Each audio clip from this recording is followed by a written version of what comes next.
Thank you very much, my dear colleagues, my dear guests. As always, this is one of our many events. I am very honored to be with you here today. And I get the impression that with every passing year, the WHO is becoming less and less about health and medical science and more about politics and lobbying. Less about health policies and more about selling and promoting certain products made by pharmaceutical companies, most notably vaccines. WHO has failed humanity in COVID crisis and must be held accountable. They have trampled on human rights and medical ethics and behaved more like a public relations agency for those pharmaceutical companies.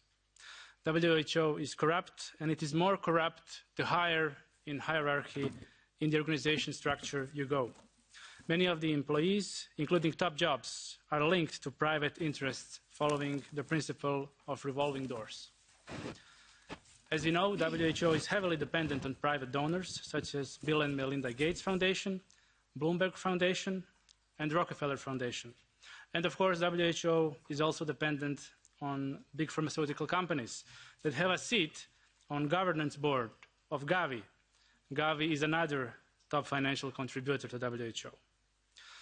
Their contribution, the private contributors, and their influence shadows hundreds of member countries, especially the ones in Africa, Asia, and South America. Also, since we are in European Parliament, one of the top financial contributors to the WHO is European Commission, the so-called government of European Union. The behavior of this European Commission in COVID crisis can be described as corruption, incompetence, and disaster.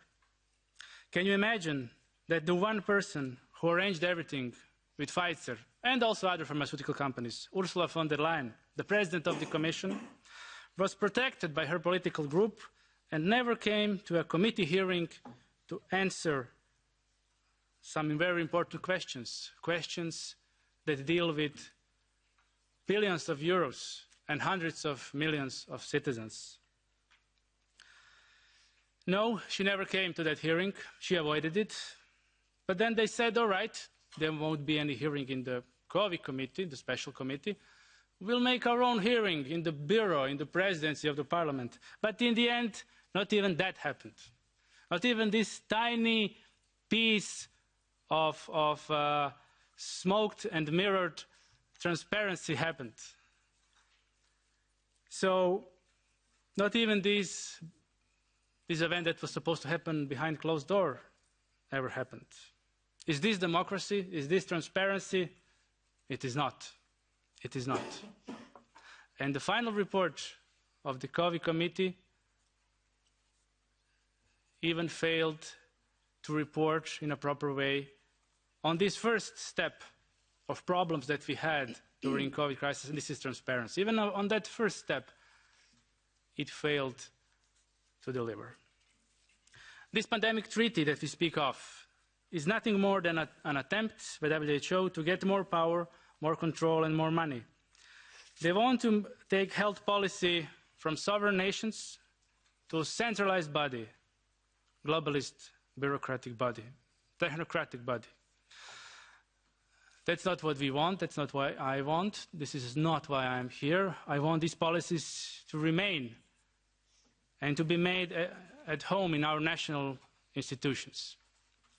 I fully support the European Citizens' Initiative, freedom and trust, due to its democratic, legal, and awareness-raising implications. And finally, we must not give up our sovereignty to non-elected, highly corrupt, criminal, private international organization that acts solely for financial gain with every passing year. Thank you.